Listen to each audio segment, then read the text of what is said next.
안녕하세요. 캡스톤 프로젝트 실무자입니다. 이번 시간에는 지난 시간에 이어서 자동차 실내에서 영상 촬영을 하는 팁 하나를 추가로 더 소개시켜 드리려고 해요. 오늘 소개드릴 내용은 차량 실내에서 카메라를 거치하는 방법에 대한 내용입니다. 제가 이 내용을 다루는 이유는 크게 두 가지 이유가 있습니다. 첫 번째로는 구독자분께서 이 내용도 다뤄달라고 이야기를 하신 것이 있고요. 두 번째는 정말 많은 분들이 흡착식 패드를 사용하시기 때문입니다.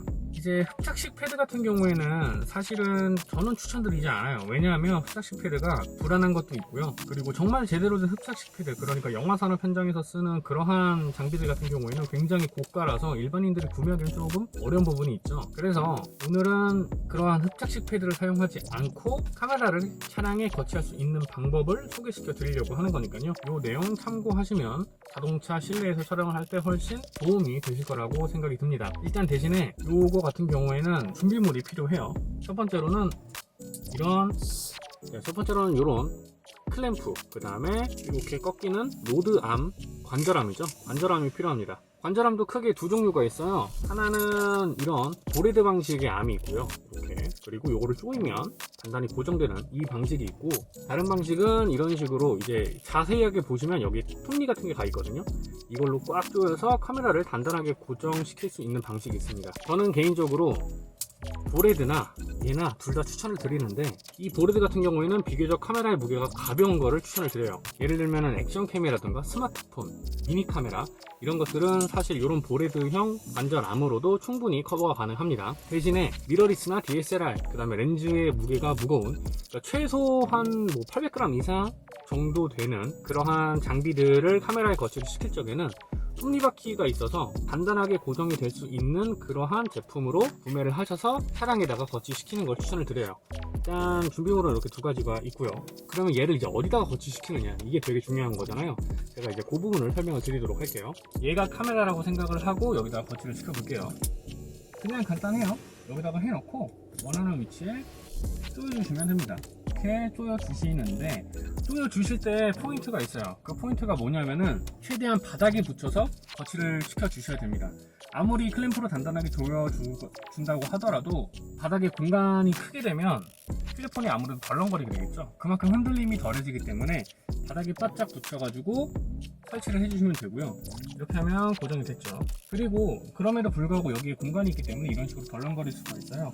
여기다가는 이제 클램프나 아니면 이런 것들, 그러니까 별도로 댈 수 있는 것들을 하나 더 대주면은 훨씬 덜렁거림이 덜하기 때문에 이런 식으로 응용을 해주시면 좋을 것 같아요. 자, 이렇게 고정을 해주신 다음에 카메라를 여기 위에다 거치를 해서 촬영을 해주면 됩니다. 아주 간단해요. 그런데 이렇게 거치를 하더라도 이렇게 움직일 수가 있어요.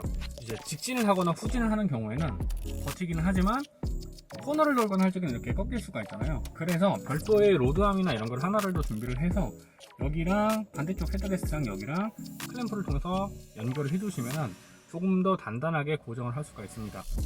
그러면은 이렇게 세팅을 해놓고 어떤 뷰가 나오는지 제가 한번 카메라를 설치를 해서 보여드리도록 할게요. 자, 그러면 오늘에 있던 내용을 조금 정리를 해서 말씀을 드릴게요. 첫 번째는 카메라를 자동차 실내에다가 거치를 할 적에는 매직암과 클램프를 이용을 할 것, 그리고 두 번째로는 매직암과 클램프는 자동차 조수석의 헤드레스트에 장착을 할 것, 그리고 마지막 세 번째는 카메라의 무게를 최소화해서 차량에다가 장착을 시킬 것. 이렇게 포인트는 3개고요. 디테일한 부분들을 조금 더 살펴보자면은 매직암이나 이런 것들을 최대한 적극적으로 많이 활용을 해서 카메라가 앞뒤로, 그 다음에 위아래로, 양옆으로 움직이지 않도록 간단하게 고정을 해주는 것, 이것도 디테일한 포인트라고 하면 포인트라고 할 수 있겠어요. 그리고 이게 카메라가 아무래도 이렇게 딱 측면이기 때문에 핸들 부분이나 이런 부분들은 제대로 안 보일 수가 있어요. 이때는 마찬가지로 그냥 뷰를 조금 이런 식으로 조절을 해가지고 이런 식으로 조절을 해서 핸들 부분이 나오도록 할 수도 있고요. 그리고 만약에 스마트폰이나 이런 부분들을 활용한다라고 하시면은 여기 달려있는 손잡이가 있어요. 조수석에 분명히 이 손잡이가 달려있죠. 대부분의 차량들이. 여기다가 액션캠이라던가 아니면은 스마트폰이라던가 이런 것들을 거치를 시켜 놓으셔도 됩니다. 하지만 전체적으로 좀 다시 보여드리면 이 손잡이가 보면은 원래 항상 이제 위로, 관성 때문에 위로 올라가려고 하는 이 성질이 있잖아요. 그러니까 여기다 컬램프로 고정을 시키셔도 카메라의 무게나 이런 것들이 가벼우면 자동으로 올라갈 수가 있습니다. 그리고 얘가 단단하게 고정이 되어 있는 건 아니기 때문에 이렇게 덜렁덜렁 거릴 수가 있어요. 그럴 때도 마찬가지로 별도의 그 매직암이랑 클램프로 이용해서 여기를 단단하게 잡아 주시고 그 다음에 카메라를 연결을 해서 촬영을 해주시면 좋을 것 같아요. 네, 지금까지 캡스톤 프로젝트의 실무자가 자동차 실내에서 카메라를 고정시키는 다양한 방법들에 대해서, 카메라를 고정시키는 방법에 대해서 소개를 해드렸습니다. 솔직히 말씀드려서 카메라를 차량에다가 거치를 시킬 적에는 제일 중요한 거는 뭐 흔들림이나 이런 것들이 전혀 아니에요.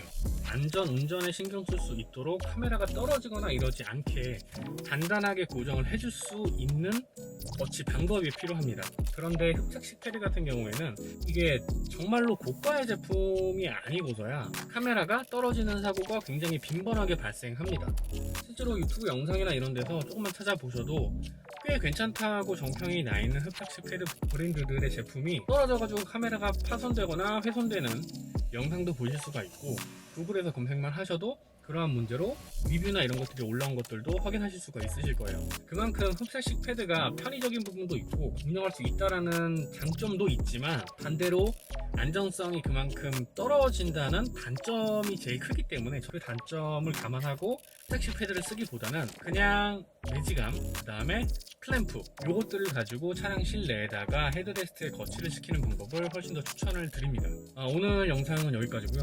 에어컨 안 켜고 차량에서 촬영을 좀 너무 덥네요. 네, 뭐 아무튼 오늘 영상은 여기까지 촬영을 할 거고요. 지금까지, 그리고 앞으로도 저는 캡스톤 프로젝트의 실무자입니다. 감사합니다.